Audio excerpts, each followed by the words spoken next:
창대교회는 우리 노회 또 우리 시찰회에서 그냥 볼 수 있는 여느 교회하고는 상당히 많이 다릅니다. 이유는 우리 오인호 목사님께서 사역하시기 때문에 그렇습니다. 작년에 제가 와서 우리 담임 목사님 계급이 어느 정도 되겠느냐, 아마 한 별이 3개쯤 달린 군단장쯤 되는 계급이 될 것이다, 그런 말씀 드렸습니다. 군단을 지휘하기 위해서는 신경 써야 할 것들이 꽤나 많죠. 많은 사람들을 하나로 모아가기 위해서는 조절하고 배려해야 할 것들이 정말로 많이 있습니다. 그래야 우리 경기 남노회라고 하는 이 군단이 잘 운영되고 굴러간다라는 것입니다. 여러분들은 매주 드리는 주일 오후 예배니까 이게 일상이고 또 보통으로 여겨질 수 있을 겁니다. 그런데 여기에 세워지는 강사님들에게는 특별한 스토리가 있습니다. 일단 첫 번째는요, 담임 목사님이 여러분들에게 가장 적합하고 가장 좋은 분으로 섭외한다. 그게 첫 번째 원칙입니다. 이건 분명한 사실입니다.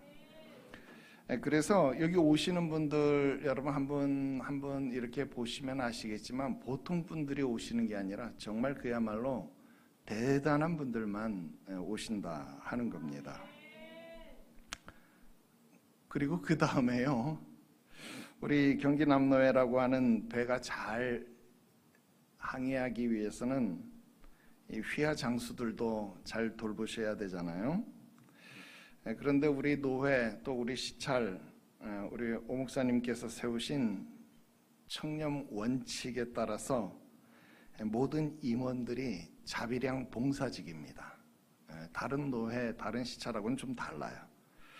오히려 임원하려고 하면 자기가 돈을 내야지 노회에서 시찰에서 돈을 받는다, 그런 건 상상도 못할 일입니다. 그래서 우리 목사님은 어디 모임 나가셔도 항상 지갑을 열고 돈을 내는 입장이지 누구에게 대접을 받으시거나 그러는 분 아닙니다. 흔한 말로 어디 가서 신발끈 매고 그런 거 원래 못 하셔요. 그런 거 원래 안 하시고 못 하시는 분입니다. 그런데 또 후배를 사랑하시고 또 후배들에게 일을 맡기시는 것이 내심 미안하셔서 항상 작은 것이라도 챙겨주시기에 바쁘십니다. 그런데도 사랑이 넘치시고 주를 향한 열정 또 노예를 섬기시는 충성이 남다르시기 때문에 일을 맡기는 그런 일꾼들을 교회로 부르시는 것 같아요. 왜? 아까 얘기했잖아요. 노회 돈으로는 활동비를 줄 수가 없어요. 그럴 바엔 차라리 우리 교회 부르고 우리가 은혜 받고 우리 교회가 축복받자, 아마 이런 마음이 우리 담임 목사님 마음속에 있는 것 같습니다. 저는 그렇게 헤아리고 지금까지 알고 있습니다. 참으로 존경스러운 일이 아닐 수 없습니다. 우리 노회 내에 보면 제법 큰 교회들이 많이 있어요. 그런데 큰 교회를 섬긴다고 이런 생각을 아무나 다 할 수 있느냐? 그렇지 않습니다. 여러분들의 담임 목사님이니까 이런 생각 또 이런 일들을 하시는 겁니다. 할렐루야. 그런데 제가 개인 사정으로 올해부터 이번 자리를 내놓았어요. 그러니까 이제 당연히 헌신예배 강사로 오면 안 됩니다. 왜냐하면 제가 오면 다른 분이 와야 될 자리를 저 앞에 배려하는 게 되잖아요. 그래서 나는 오면 안 되는 자리입니다. 그래서 이번 남성교회 당연히 제가 안 와야 되는 게 정상이고 또 오지 못해야 그게 맞습니다. 그런데 또 목사님이 저를 보시고 좀 짠하셨나 봐요. 그래가지고 안 되겠다, 저 목사 와라. 저를 또 부르시는 거예요. 저를 향한 그 마음이 어떤 마음인지 제가 알기 때문에 제가 올해 마지막으로 그 사랑 한번 받고 싶어서 기쁘게 달려왔습니다. 이제는 오라고 해도 제가 눈치껏 사양해야 눈치 있는 사람이지 넙죽넙죽 오잖아요. 그거 눈치 없는 사람 되는 겁니다. 그래서 오늘 그동안 했던 이 봉사 시리즈 오늘 막을 내리려고요. 이제 미천 다 떨어져서 또 불러도 올 것이 없어요. 이제 해 아래 새 것이 없나니 더 이상 새로운 건 나지 않으니까 이제는 저보다 훌륭한 분들 모셔서 정말 좋은 말씀들이 들려지기를 바랍니다. 자, 그래서 오늘 우리 마지막으로 우리 안수 집사님들 힘내시라고, 봉사 잘하시라고, 봉사는 영광입니다. 이런 제목의 말씀 드리려고 합니다. 여러분, 봉사라고 하는 말, 받들 봉자에 섬길 사자를 쓰는 말입니다. 그래서 우리가 받들고 섬기는 것, 그걸 봉사라고 이야기를 하는데요. 어떤 일을 할 때는 이유와 목적이 분명해야 능률이 오르고 또 결과도 분명해질 수 있습니다. 아이들에게 공부해라 공부해라 말하잖아요. 그런데 아이들이 공부를 잘 안 해요. 왜 그런가? 어릴 땐 왜 공부해야 되는지는 모르거든요. 아이 때는 저쯤이면 좋아하고 이런 노래 있었잖아요. 몰라요? 이거 알면 연식 나오나? 이런 노래 있었는데 아이 때는 노는 게 재미있지 아이 때는 공부하는 게 재미없습니다. 그래서 아이 때는 공부를 왜 해야 하는지를 먼저 깨닫게 해주어야 공부를 하게 되는 겁니다. 그런데 이게 아이만의 문제일까? 그렇지 않더라는 겁니다. 어른도 똑같습니다. 인생의 회한에 드는 갱년기를 맞이하게 되니까요, 삶의 이유, 삶의 목적을 상실하더라 하는 겁니다.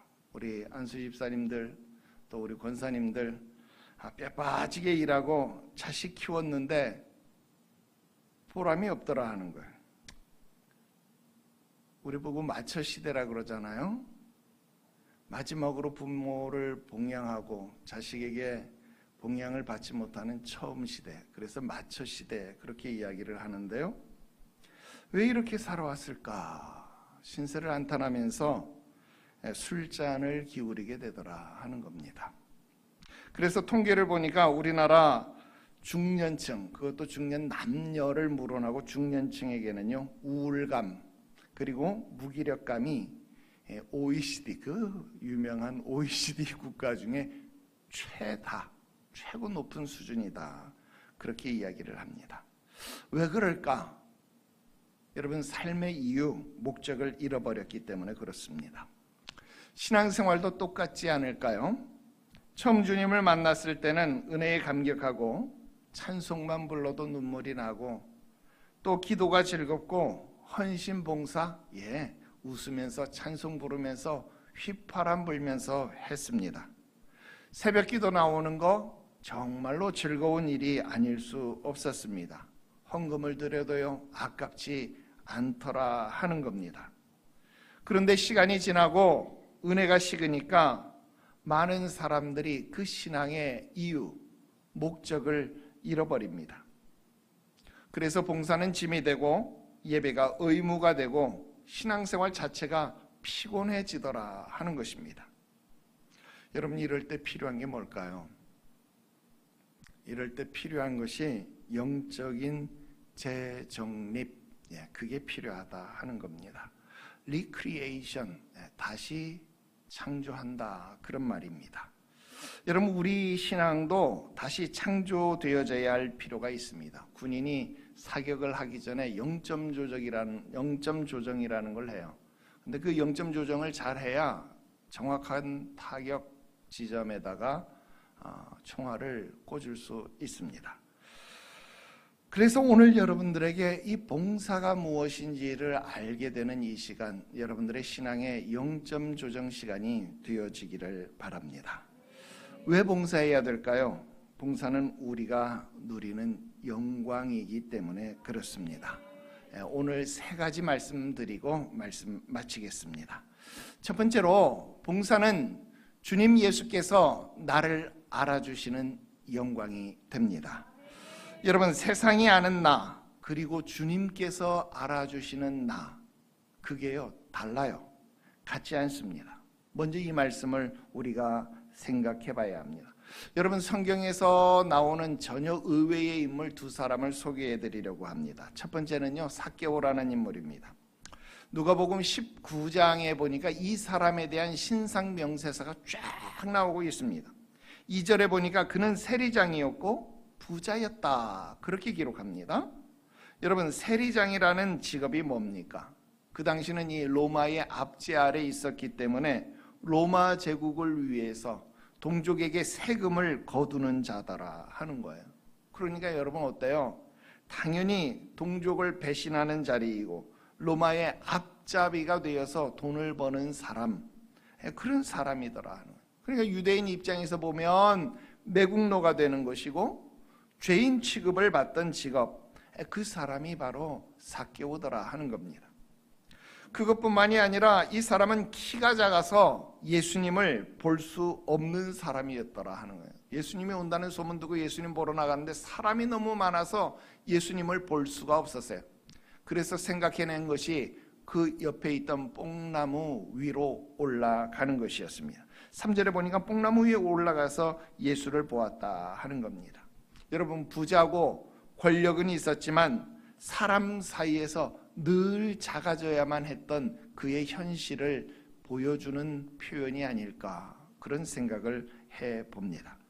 사람들은 그를 죄인이라고 수군거렸고요.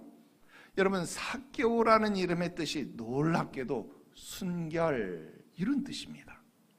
여러분, 순결한 사람이 되어져야 하는데 정작 그의 삶은 이름과는 정반대로 더러운 이익을 추구하는 삶, 사람들에게 손가락질 받는 삶, 그런 인생을 살았더라 하는 겁니다. 그래서 그 누구의 친구도 될 수 없었습니다. 자, 그런데 오늘 처음 만나는 예수님인데 내가 처음 그냥 얼굴이나 보고 가야 되겠다, 그래서 뽕나무 위에 올라갔는데 그 예수님이 점점 커지더니 내 앞으로 다가오는 겁니다. 뽕나무 밑에 이르러서는 자기의 이름을 불렀습니다. 깜짝 놀랐습니다. 여러분, 예루살렘으로 가는 길, 그 수많은 인파 속에서 나무 위에 올라가 있는 나를 알아보시고 심지어 나의 이름을 부르시고 심지어 나의 집에서 잠자겠다, 나의 집에서 오늘 밤 묵어 가겠다. 여러분, 이게 가당키나 한 일일까요? 엄청난 일이 아닐 수 없습니다. 그런데 삭개오에 대한 정보를 예수님이 알려주시는 겁니다. 자, 오늘 이 집에 구원이 이르렀다. 이제 이 사람은 구원을 받은 자다. 이제 이 자도 아브라함의 후손이다 라고 예수님은 소개해 주셨더라 하는 겁니다. 세상이 소개하는 그의 특징, 그의 정보, 그의 신상 명세서와 예수님께서 소개해 주시는 그의 특징, 그의 신상 명세서가 이렇게 다르더라 하는 겁니다. 오늘 여러분들은 어떨까요? 세상에서 여러분들은 직장인이고 돈을 버는 자이고 가장이고 주부이고 또 누군가의 부모, 누군가의 자녀가 될 것입니다. 그게 아마 여러분들을 소개하는 프로필이 되지 않을까요? 또 좀 좋은 직장이라고 하면 아마 명함도 만들었을 겁니다. 명함에 적힌 직책, 사람들이 나를 불러주는 호칭, 그거 아니고 요즘은 통장에 찍힌 숫자가 나를 대변하는 건가요? 그죠? 통장에 찍힌 숫자, 그것이 세상이 여러분들을 아는, 세상이 여러분들을 변별해 주는 아마 정보가 될 것입니다. 그런데 예수님은 우리의 내면을 보고 우리를 소개하신다라는 겁니다. 자, 예수님은 지금 이 땅에 계시지도 않는데, 그죠? 진짜 안 계신다는 게 아니고 성령님은 우리와 함께 계신데 승천해서 하늘 보좌에 앉아 계신데, 예수님이 어떻게 나를 알고 나에 대해서 소개할까? 여러분, 로마서 16장에는요 바울이 15장까지, 그러니까 여러 가지 말씀들을 쭉 하고 난 다음 16장에 가서 문안해야 할 사람들 그리고 그 이유들에 대해서 기록합니다. 베베, 브리스가, 아골라, 에베네도, 마리아 이런 사람들에게 무난해라. 저는 이렇게 했다, 이렇게 했다, 이런 이야기들을 밝혀주고 있습니다.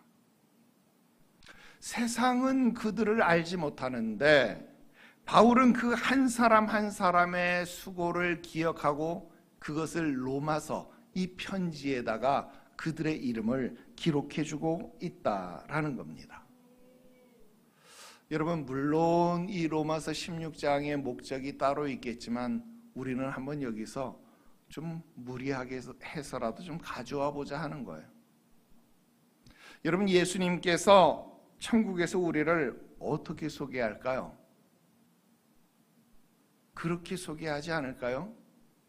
우리가 천국 딱 입성하는 그 순간 예수님께서 나와가지고 야, 저 세상에서 아무 개가 이렇게 살았던 아무 개가 지금 천국에 왔다. 야, 너희들은 저 아무 개를 반갑게 맞아줘라, 인사해라, 환영해 주어라. 아마 예수님께서 그렇게 하시지 않을까요? 여러분, 주님과 주의 몸된 교회를 위해서 봉사하는 것 이외에 그 어떤 것을 주님은 기억하시겠느냐 하는 것입니다. 두 번째 의외의 인물이 있는데 그 사람은 고넬료라는 사람입니다. 사도행전 10장에 나오는데요, 가이사라에 살던 그는 이달리아 부대의 백부장이었다 그랬습니다. 그러니까 로마의 정규군 한 100명 정도를 통솔하는 그런 지위의 위치에 있었다라는 겁니다. 고넬료, 영문 이름으로 하면 코넬리우스라는 건데, 여러분, 코넬리우스 하면 이게 어떤 이름일 것 같아요? 벌써 이름이 좀 고급지지 않나요? 코넬리우스는요 굉장히 명문가입니다. 그래서 그 이름의 뜻도, 고넬료라는 이름의 뜻은요, 코넬리우스라는 이름의 뜻은요, 뿔이라는 이름입니다. 뿔이라는 이름의 뜻입니다. 여러분, 뿔과 같은 권력, 뿔과 같은 상징을 가진 정말로 명망, 권력을 가진 아마 그런 집안의 사람이었을 것이다, 그렇게 추측이 된다 하는 겁니다. 사회적으로 보면 그는 정복자였고 또 식민지를 다스릴 만한 그런 군부대의 장수였다라는 겁니다. 그런데 2절에 그를 또 다른 이력으로 소개합니다. 그가 경건했다. 온 집안과 더불어 하나님을 경외했다. 백성을 많이 구제했다. 항상 하나님께 기도했다. 여러분, 놀랍지 않습니까?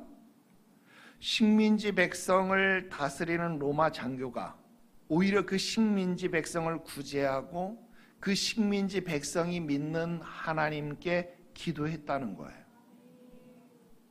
그리고 4절에 천사가 나타나서 그에게 말씀해 줍니다. 너의 기도, 너의 구제가 하나님 앞에 상달되어서 기억하신 바 되었다. 여러분, 고넬료를 성경은 하나님이 기억하시는 사람이다, 이렇게 말씀하는 겁니다. 여러분, 그를 기억하는 이유는 그의 기도, 그의 구제, 그렇게 이야기하는 거예요. 즉, 그가 가슴에 가지고 있었던 사랑 때문에 하나님 앞에 기억된 존재다라는 것입니다. 여러분, 세상 기준으로는 정복자였지만 하나님의 기준으로 볼 때 그는 기도하는 자였고 그는 구제하는 자였다라는 겁니다. 여러분, 하나님께서 저와 여러분들을 바라보실 때에 과연 우리는 어떻게 기억될 것이냐 하는 겁니다. 솔직히 저도 이 질문 앞에서 두렵습니다. 나는 과연 어떤 사람으로 인식이 될까 하는 겁니다.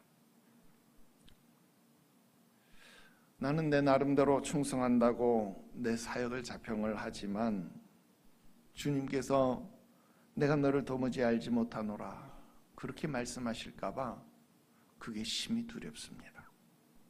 사도 바울도 같은 고백을 했습니다. 내가 내 몸을 쳐서 복종하게 함은 내가 남에게 전파한 후 도리어 내 자신이 버림이 될까 두려워함이노라. 여러분, 바울 같은 위대한 사도조차도 이 사실을 두려워했다라는 것입니다. 그렇다면 저와 여러분은 어떻게 해야 될까요? 정말 정신을 차려야 된다라는 겁니다. 여러분, 우리가 목숨을 걸고 사명으로 섬겨야 하는 이유, 그것은 주님이 나를 알아주시는 영광이 있기 때문에 그렇습니다. 여러분, 교회 봉사했다고 해서 여러분 학생들 학교에서 봉사 증명서 발급받는 것처럼 여러분 이게 무슨 스펙이 되어서 서울대를 가는데 쓰이는 것도 아닙니다. 아무도 인정해주는 봉사가 아니에요. 새벽기도 나오는 거, 주차 봉사하는 거, 식당에서 설거지하는 거, 여러분 세상은 아무도 알아주지 않습니다. 그런데 누가 알아줘요? 주님이 알아주십니다. 여러분, 예전 우리 어머니 세대가 불렀던 복음성가가 있는데 여러분들 중에 아는 분은 나하고 나이가 비슷한 사람입니다. 세상 사람 날 부러워 아니하여도 나도 역시 세상 사람 부럽지 않네. 하나님의 크신 은혜 생각할 때에 할렐루야 찬송이 저절로 나네. 속으로만 불렀죠? 티 안 날라고. 다 알아요, 여러분. 여러분, 이 찬송 우리 어머니 세대 80, 90 되신 분들 다 이 찬송 부르면서 눈물 닦으며 봉사했습니다. 교회 가서 주일날 목사님 강대상 닦으면서 강단 초칠해서 그거 다 마룻바닥 닦으면서 이 노래, 이 찬송 부르면서 주 앞에 봉사했습니다. 그래요, 세상이 나를 몰라줘도 괜찮습니다. 왜? 주께서 알아주시기 때문입니다.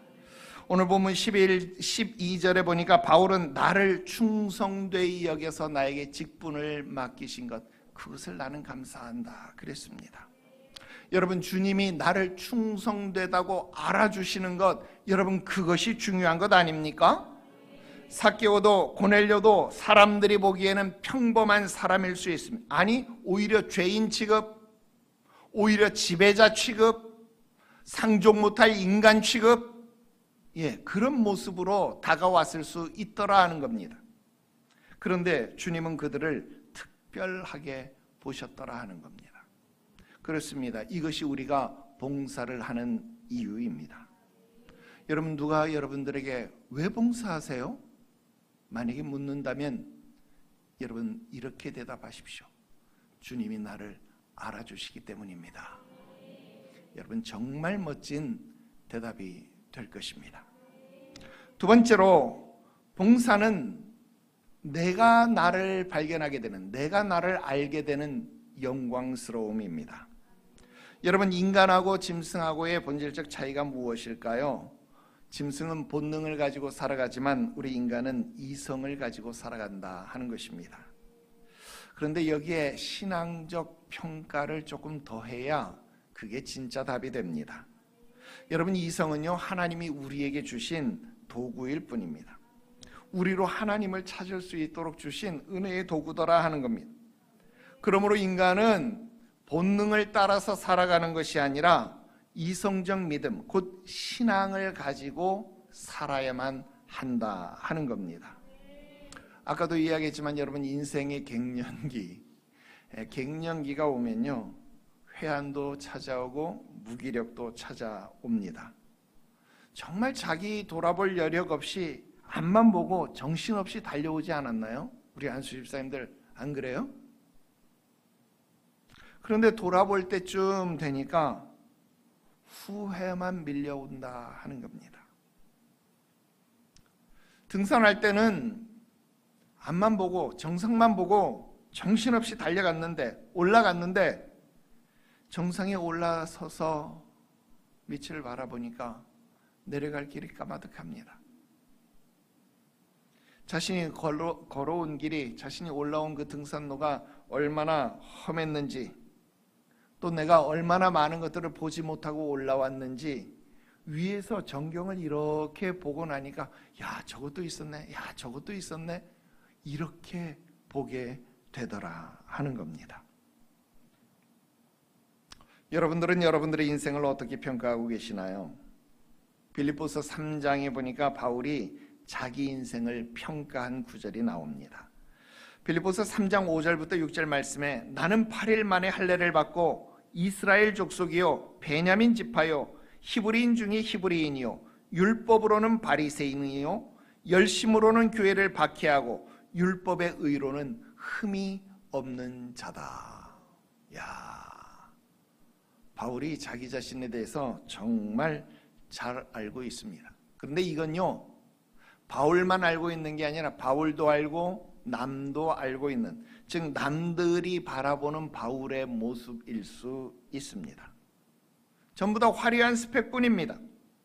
그는 명문가 출신, 최고의 교육, 흠없는 율법의 준수자, 요즘으로 따지면 정말 상위 몇 프로 이렇게 가는 사람, 이런 이야기 아닙니까? 그런데 스스로 자기를 제대로 알게 된 계기가 있습니다. 그리고 주님 예수를 만나게 되었습니다. 다메섹 도상에서 주님을 만나고 그는 자기 자신에 대해서 전혀 다른 평가를 했습니다. 오늘 13절 말씀 보십시오. 내가 전에는 비방자요 박해자다, 폭행자였다. 여러분, 이것이 바울이 예수 그리스도를 만나고 난 다음 자기 자신을 발견한 내용이었습니다. 심지어 15절에 가서는 뭐라고 말하는가? 나는 죄인 중에 괴수였다. 여러분, 이렇게 자기를 알게 되었습니다. 화려한 이력서 뒤에, 화려한 스펙 뒤에 감추어진 자기의 진짜 모습, 이게 나의 본질적 모습이더라 하는 겁니다. 이게 하나님 앞에서 진짜 평가받을 만한 자신의 모습인 것을 발견했다라는 겁니다. 여러분, 우리는 스스로 얼마나 많은 착각을 하는지 몰라요. 주일날마다 양복 이렇게 입고 예쁜 블라우스 입으시고 여러분들 꽃단장 잘 하시고 교회 오시잖아요. 그러니까 어떻게 보입니까? 꽤 괜찮네, 봐줄만 하네. 그래서 나는 어떤 그리스도인? 꽤 괜찮은 그리스도인으로 생각한다 하는 것입니다. 그래서 요즘 성도들 어떻습니까? 흔히 말하는 교회 쇼핑이라는 걸 압니다. 이름난 교회, 좋은 위치, 저 어디 강남 어디에 붙어있는 그런 교회, 대형 교회, 여러분 그런 교회 다니면 여러분 스펙이 올라가나요? 그런 교회 가서 장로쯤 되면 여러분 큰 소리 칠 수 있는 하이레벨이 된 겁니까? 여러분, 세상에서 남을 평가하고 남을 재단하는 데는 누구보다도 민감하고 빨리 앞서갔다라는 겁니다. 그런데 정작 자기의 진짜 모습을 발견하지 못합니다. 우리 여성분들 하루의 일과를 마치고 집에서 화장수로 얼굴을 닦으시고 세수하고 난 다음 사과 같은 내 얼굴 예쁘기도 하지요, 그러시나요? 아니, 몰랐습니다. 미안합니다. 역시 대단합니다. 창대교회는 아무도 못 따라와. 여러분, 요즘 AI가 참 좋아졌잖아요, 그죠? 근데 여러분, 최초의 AI는 백설공주 동화에 나오는 마법의 거울입니다. 거울아, 거울아, 이 세상에서 누가 제일 예쁘니? 이거 GPT에 물어보는 거 아니에요? 그랬더니 그 마법의 거울이 대답해 주잖아요. 노, 왕비님 아니에요. 백설공주가 진짜 예뻐요. 정답을 내놓잖아. 여러분, 기가 막히죠? 여러분, 화장수를 지우시고 난 다음에 AI에게 한번 물어보십시오. 아직도 내가 봐줄만 하니? 카메라 권한을 좀 주시고요. 자, 이래도 내가 여전히 봐줄만 하니? 어디 수정할 데는 없니? 하고 물으시면 강남 안 가셔도 견적이 나옵니다. 자, 나의 진짜 모습을 보는데 익숙해 있지 않더라 하는 겁니다. 그렇게 말하는 너는 어떤데, 나도 부끄럽습니다. 예전엔 나도 미처 잘 몰랐어요. 저도 저의 목회를 돌이켜보니까 끊임없이 무언가 제대로 된 목회를 꿈꾸던 사람이었습니다. 제주도에서 목회할 때 신앙생활 개혁운동, 이걸 목회 철학으로 삼았습니다. 부지런히 신앙생활 개혁시키자, 막 정신없이 막 그랬습니다. 선지자의 영성을 사명으로 여기고 막 그렇게 했습니다. 그때는 그게 옳은 것 같아 보였어요. 또 서울에서 목회할 때는 옛것을 떠나보내고 새하늘과 새 땅을 여는 목회자가 되겠다, 새하늘교회다, 이름을 그렇게 지었습니다. 정말 그렇게 살아보고 싶었어요. 그리고 지금 군포에 와서는 그리스도의 제자를 만들겠다는 교육적 소명을 품었습니다. 매번 이런 소명감으로 가슴이 뜁니다. 그런데 남들의 평가는 어떨지 몰라도 내 스스로의 평가를 보면요, 정말 괴롭습니다. 바울하고 똑같아요. 바울이 뭐라 그러는지 압니까? 내가 이미 얻었다 함도 아니요, 내가 온전히 이루었다 함도 아니라. 좋은 말로 포장하면 이렇지만 현실적으로 얘기하면 실패했다, 그 말입니다. 젊었을 때는 몰랐습니다. 아프기 전에는 몰랐습니다. 또 나이가 50이 넘기 전에는 이런 걸 몰랐습니다. 그런데 이제 사역을 정리하면서 나를 이렇게 돌아볼 그때쯤이 되니까 내가 정말 멋 모르고 철 모르고 다녔구나, 실패구나. 여러분, 이렇게 고백하는 것이 부끄럽냐고요? 부끄럽기도 하지만 그 부끄러운 고백이 오히려 나를 은혜로 이끌어가고 있습니다. 여러분, 이런 성공, 실패, 자기 자신을 돌이켜볼 수 있다? 여러분, 이게 무엇을 말할까요? 내가 무언가를 했다는 증거가 될 것입니다. 말씀의 사역, 성도를 돌아보는 사역, 교회를 세워가는 사역을 했으니까 내가 성공했구나, 내가 실패했구나, 그걸 내 나름대로 평가할 수 있잖아요. 아무것도 안 한 사람은 그것을 평가할 근거조차 없는 겁니다. 근데 여러분들, 우리 대한민국에 있는 모든 50대, 우리 안수 집사님, 40대도 계시죠? 죄송해요. 우리 40대 안수 집사님, 우리 권사님들 정말 열심히 살아오지 않았나요? 난 그렇게 믿어요. 정말 열심히 살았을 겁니다. 근데 그 정말 열심히 한 그 모든 일들이 여러분들의 인생을 성공했다, 실패했다 말할 때 여러분들은 어떤 느낌이 듭니까? 만족하십니까? 여러분, 세상의 돈이나 지식이나 권력이나 그런 것으로 여러분들을 평가하고 너는 A, 너는 B, 너는 C 이렇게 등급을 나눈다면 여러분들은 그 등급을 받을 때에 인정하시겠습니까? 나는 열심히 했는데. 여러분, 바로 거기서 괴리가 찾아온다는 겁니다. 여러분, 신앙생활의 성패는 구원의 문제가 아닙니다. 여러분, 사람이 한 번 죽는 것 이미 주께서 정하신 일이다 그랬어요. 그 후엔 심판이 있다. 이 무슨 말일까요? 구원은 1차적 문제라는 겁니다.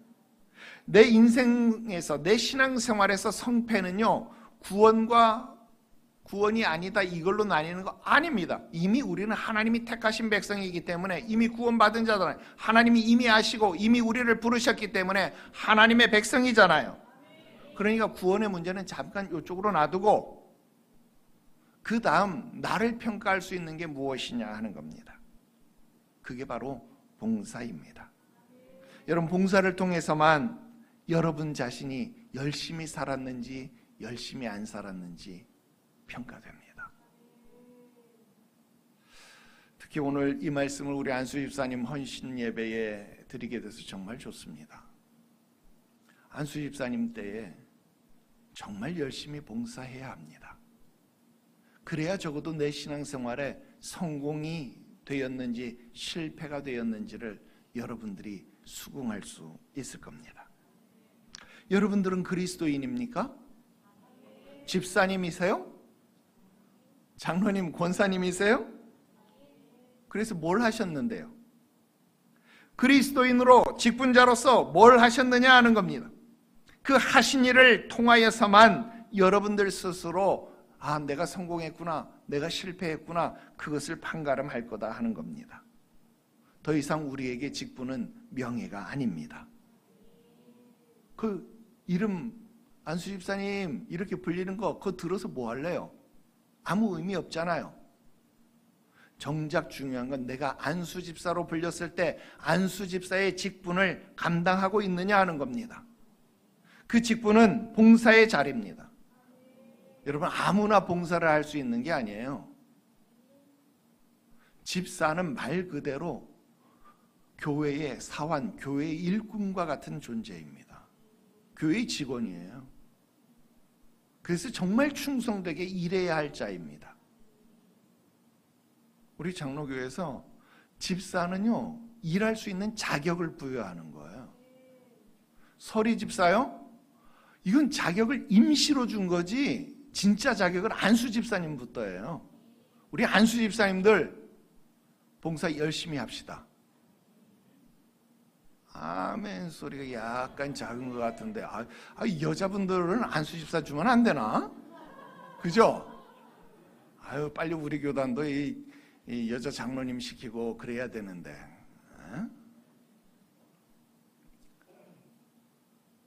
여러분, 봉사는 자기를 알게 해줍니다.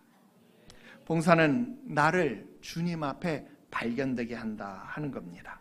빌립보서 3장 8절부터 9절 말씀에 내가 그를 위하여 모든 것을 버리고 배설물로 여기는 것은 그리스도를 얻고 그 안에서 발견되려 함이다 그랬습니다. 여러분, 내가 나를 제대로 알기 위해서는 세상이 말하는 그 모든 것들을 분토처럼 배설물처럼 여겨야 된다라는 겁니다. 그것을 다 버려야 되는 거예요. 그리스도를 얻음으로 이것을 배설물처럼 내보내고 그리스도 예수 안에서 여러분들이 발견될 때 내 신앙생활은 성공했구나, 여러분 스스로 수긍하실 수 있을 겁니다. 자, 마지막 세 번째 말씀드립니다. 봉사는요, 면류관을 바라보는 영광스러움입니다. 여러분, 봉사의 백미가 무엇이냐? 바로 면류관입니다. 여러분, 성경에 보니까 여러 가지 면류관이 기록되어져 있습니다. 야고보서가 말하는 생명의 면류관, 시험을 견디는 자에게 주는 것 같아요. 고린도전서가 말하는 썩지 아니할 면류관, 절제하며 달려간 사람들에게 주어질 겁니다. 디모데후서가 말하는 의의 면류관, 주의 나타나심을 사모하는 모든 자에게 주어질 겁니다. 베드로전서가 말하는 영광의 면류관, 양무리를 잘 치는 목자들에게 주어질 것 같습니다. 그리고 요한계시록에서 말하는 생명의 면류관, 죽도록 충성하는 자에게 주어지는 면류관 같습니다. 여러분, 이 모든 면류관이 종류가 정확하게 구분된 것인지 아니면 상황에 따라서 주어진 면류관을 서술한 것인지는 분명치 않는데요, 다만 분명한 것은 무엇이냐? 면류관이 약속되었다라는 것은 분명합니다. 여러분, 아까 우리가 우리 자신을 자기평가했잖아요.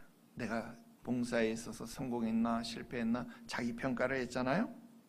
그 실패의 고백이 우리에게 있을지라도, 그 실패의 모습이 나에게 있을지라도, 그런데 놀라운 게 뭐냐? 그 실패와 부족함을 안고도 여전히 면류관이 나에게 약속되어 있다라는 겁니다. 여러분, 이것이 우리에게 은혜입니다. 나의 완벽함 때문에 나에게 주어지는 것이 면류관이 아니라 하나님은 내가 못났고 내가 실패함에도 불구하고 내가 끝까지 달려감을 보시고 나에게 주시는 상이 면류관입니다. 여러분, 완벽해서 받는 게 아닙니다. 끝까지 포기하지 않고 달려갔기 때문에 받는 겁니다. 그래서 바울이 말하는 겁니다. 내가 이미 얻었다, 이루었다, 아니다. 이제 내가 선한 싸움 다 싸웠고 달려갈 길 다 마쳤다. 이제 후로는 나를 위하여 예비된 의의 면류관이 있다 그랬습니다. 그는 비록 실패된 것 같은 인생, 실패된 것 같은 자기의 평가를 가지고 있었지만 내가 그래도 충성되이 여겨 나 앞에 직분을 맡기셨고 그 직분을 내가 끝까지 잘 감당해서 왔더니 이제 내가 생각하기에 그래도 나에게 의의 면류관이 있어. 여러분, 이것을 지금 바울이 고백하고 있습니다. 그래서 빌립보서 3장 13절 14절 오직 한 일, 즉 뒤에 있는 것은 잊어버리고 앞에 있는 것을 잡으려고 표대를 향하여 그리스도 예수 안에서 하나님이 위에서 부르신 부르심의 상을 위하여 달려간다 그랬습니다. 여러분, 이래야 됩니다. 지금까지는 몰랐으니까 괜찮아요. 몰랐으니까. 근데 오늘은 여러분 배웠잖아요. 배웠는데도 안 행하면 그 뭐라고요? 알고도 행치 않으면 그것이 죄라고요. 여러분들 오늘 괜히 배웠어. 이걸 배웠으니까 이제는 봉사를 제대로 안 하면 여러분 어떻게 되는 거예요? 안 되는 겁니다. 제대로 해야 되는 겁니다. 여러분, 바울은 죄인 중에 괴수라고 자기 자신을 평가하고 고백했던 사람입니다. 그런데 그런 그가 동시에 나는 상을 위해서, 상 받기 위해서 나는 부지런히 달려간다, 그렇게 고백하는 겁니다. 부끄러움도 있지만, 죄인 중에 괴수였던 그 부끄러움도 나는 가지고 있지만 나는 주님 앞에 발견되고 주님 앞에 상 받고 싶은 소망도 나에겐 여전히 있다는 겁니다. 그래서 나는 부지런히 달려가겠다라는 겁니다. 여러분, 이것이 우리 그리스도인들이 품어야 하는 바른 신앙의 자세입니다. 내 부족함을 알지만 동시에 주님이 예비하신 상, 그것이 있기 때문에 달려가는 겁니다. 오늘 본문 18절 19절도 똑같은 맥락으로 말씀합니다. 아들 디모데야, 우리 읽지는 않았어요. 아들 디모데야, 내가 내게 이 교훈으로서 명하노니 전에 너를 지도한 예언을 따라 그것으로 선한 싸움을 싸우며 믿음과 착한 양심을 가지라. 여러분, 면류관은요, 그 봉사의 명령하심을 따라서 선한 싸움을 싸우는 사람들에게 약속된 것입니다. 여러분, 이 땅에서는 그 누구도 여러분들에게 보상해 주지 않습니다. 여러분, 새벽기도 나왔다고, 주말마다 주일에 와서 봉사했다고, 또 여러분들이 주의 전을 위하여, 주의 일을 위하여 수고하고 헌신하며 헌금한 그 모든 것 보상해 주지 않습니다. 세금 정산 기본 증명서 받아서 여러분 얼마나 환급 받나요, 그거? 그러나 봉사에는 약속이 있습니다. 우리를 위해서 면류관이 예배되었다라는 겁니다. 마태복음 10장 42절에 지극히 작은 소자에게 내어준 냉수 한 그릇, 그 냉수 한 그릇의 상도 결단코 잊지 않을 것이다. 너는 그 냉수 한 그릇의 상을 잃지 않을 것이다. 여러분, 이것을 기억하십시오. 스데반 집사를 생각해 보십시오. 그는 초대교회 7 집사 중 한 사람이었습니다. 말 그대로 식탁 봉사, 구제 봉사를 담당했던 초대교회 7 집사였습니다. 거창한 사역자가 아니었습니다. 그런데 돌에 맞아 죽어가는 그 순간 하늘 문이 열리는 것을 보았습니다. 그리고 예수님이 하나님 보좌 우편에 서신 것을 보았다 그랬습니다. 참 나이들, 어르신 앞에서 이런 말 하면 나이 들면요, 안 보이던 게 보이는 게 이게 있어요. 예전엔 나 이거 한 번도 못 봤거든요. 그런데 이번 요 설교 준비하면서 이 설교 리뉴얼 하면서 이게 보이더라고. 여러분, 보통 보좌 우편에 앉으셨다 그랬잖아요. 그죠? 맞아요, 안 맞아요? 맞아요, 안 맞아요? 보좌 우편에 앉으셨다 그렇잖아요. 그런데 지금 스데반이요, 뭘 봤냐면요, 보좌 우편에 서신 것을 보았다 그래요. 여러분, 예수님이 왜 섰을까요? 왜 앉아 계시다가 벌떡 일어났을까요? 여러분, 지금 스데반이 순교하고 있잖아요. 지금 스데반이 죽어가고 있잖아요. 예수님이 자리에 앉았다가 갑자기 벌떡 일어나실 만큼 지금 이 스데반의 순교가 어떤 사건입니까? 예수님에게 정말 대단한 사건입니다. 마치 자신을 위해 죽어가는 그 충성된 종 스데반을 영접하기 위해서 자리에서 벌떡 일어나서 어서 와, 내가 기다리고 있을게. 주님 예수께서 두 팔을 벌리고 서신 것처럼 느껴지더라. 나 이번에 이거 말고 얼마나 은혜가 되는지 몰라요. 여러분, 믿음의 선진들은요, 이 땅의 보화보다 본향에서 받을 상급을 더 기뻐했습니다. 히브리서 11장 6절에 믿음이 없이는 하나님을 기쁘시게 못한다. 하나님께 나아가는 자는 그가 계신 것, 그가 자기를 찾는 자들에게 상 주시는 것을 믿어야 한다 그랬습니다. 여러분, 면류관을 바라보아야 그게 진짜 믿음입니다. 여러분, 운동선수가 왜 운동하는 거예요? 메달을 걸기 위해서, 올림픽에 나가서 메달을 걸기 위해서 그는 열심히 운동하는 것 아닙니까? 왜 안수집사가 된 거예요? 열심히 봉사하기 위해서. 그 봉사는 왜요? 면류관을 받기 위해서. 우리 장로님, 권사님, 그리고 심지어 서리집사님, 왜 봉사하는 거예요? 면류관을 받도록 여러분 충성된 일꾼이 되시기를 바랍니다. 결론 지어 말씀드립니다. 여러분, 봉사는요, 영광입니다. 저는 제자 삼는 교회 부임해서 성도들에게요, 그리스도의 좋은 군사가 되라 하는 교육 목표를 세우고, 어떻게 하면 그리스도의 좋은 군사가 되겠냐? 그래서 9가지를 배우면 좋겠다. 그래서 9가지를 배웁시다 시리즈로 설교를 해봤어요. 교회를 배웁시다, 예배를 배웁시다, 찬송을 배웁시다, 기도를 배웁시다, 황금을 배웁시다, 순종을 배웁시다, 전도를 배웁시다, 봉사를 배웁시다, 헌신을 배웁시다. 이렇게 해서 9가지 시리즈를 설교를 했습니다. 어때요? 너무 기초적이죠? 그럼 여러분 한번 대답해 보세요. 봉사가 뭡니까? 작년 이 자리에서 말씀드렸습니다. 여러분, 봉사는 사명입니다. 봉사는 섬김입니다. 그리고 봉사는 영광입니다. 그리고 오늘 여러분들은 그 중에 봉사는 영광입니다 라는 제목의 설교를 들으신 겁니다. 여러분, 봉사가 어떤 영광인가요? 주님이 나를 알아주시는 영광입니다. 봉사는 내가 나를 바로 알게 되는, 바로 깨닫게 되는, 바로 발견하게 되는 영광입니다. 그리고 봉사는 저 천국에서 나에게 주어지는 면류관을 바라보는 영광입니다. 너무나 친숙한 주제이다 보니까 우리가 안다라고 생각하는 것들이 참 많습니다. 그 중에 하나 봉사 아닙니까? 봉사 나 알지, 나 매주 해. 봉사는 그렇게 해서 우리가 소홀히 지나갔습니다. 여러분, 아침에 일어나면 양치질 하잖아요, 그죠? 양치질 안 하는 사람 아무도 없어. 그런데 여러분, 치과 안 갑니까? 충치 안 먹었어요? 다 충치 먹잖아요. 이유가 뭘까요? 이를 잘 닦아야 된다는 것을 아는 것, 그건 상식인데, 그건 너무나도 익숙한 주제인데, 생각보다 바른 칫솔법을 아는 사람들이 적습니다. 여러분, 칫솔 이렇게 잡는 거 아니래요. 네, 이거 배웠어요. 칫솔은 연필 잡듯이 이렇게 잡아야 돼. 그래서 이렇게 칫솔질을 해야 된대요. 이거 한번 유튜브에 찾아보세요. 나옵니다. 그래서 배워야 됩니다.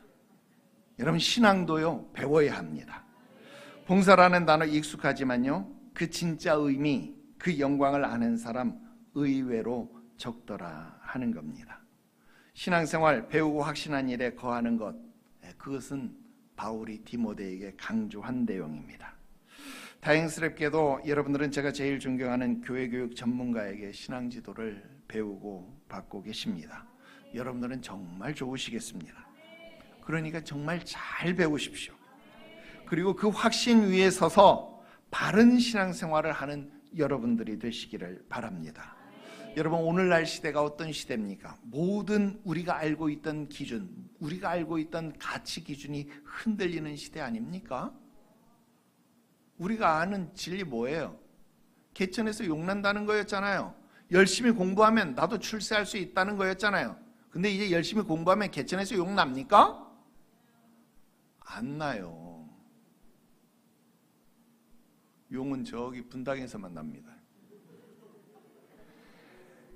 그래서 여러분, 우리가 알고 있던 거친 우리가 알고 있던 이 세상의 모든 이 진리 기준, 모든 그런 가치 기준들이 다 흔들려 버리더라. 여러분, 그런 시대다라 하는 거예요. 여러분, 이런 시대에 어떻게 사실래요? 이럴 때일수록 말씀의 원칙으로 돌아가야 합니다. 여러분, 거친 파도를 바라볼 때 무서워하는 사람과 환호성을 지르는 사람이 있습니다. 무서워하는 사람은 수영을 할 줄 모르는 사람이고요, 환호성을 지르는 사람은 서핑을 타는 사람입니다. 서핑을 타는 사람들 수천 번 넘어지면서 파도에서 중심을 잡는 법을 배운 사람들입니다. 처음 서핑보드에 탔을 때 그냥 물 먹어야 되지요. 계속 넘어지고 그 일을 반복하는 겁니다. 그러기를 수백 번 또는 수천 번까지 갈 수도 있지만, 그러면 마침내 어떻게 돼요? 파도 위에 서는 법을 배우게 되더라 하는 겁니다. 이제 더 이상 거친 파도는 나에게 두려움의 대상이 아니라 즐길 거리가 된 것입니다. 여러분, 이 세상을 말씀의 원칙을 잘 배워서 중심을 잡는 사람이라면요, 세상의 거친 세상을, 거친 파도를 두려워하지 않습니다. 오히려 중심을 잡으면서 그 파도를 유연하게 넘어갈 수 있습니다. 인생의 풍랑이 와도, 시험과 환란이 닥쳐도 여러분, 말씀 위에 서 있는 사람 결단코 무너지지 않습니다. 그래서 신앙은 배워야 합니다. 봉사를 배우십시오. 봉사는 영광입니다. 주님께서 여러분들을 알아주시는 영광임을 배워서 깨달으십시오. 봉사는 나를 바르게 직시하는 영광입니다. 이것을 배우십시오. 봉사는 우리에게 영광의 면류관을 바라보게 하는 소망입니다. 이것을 배우십시오. 오늘 이 자리에서 시작하는 이 작은 봉사 하나가 훗날 주님 예수 앞에서 여러분들이 받을 면류관의 씨앗이 될 것입니다.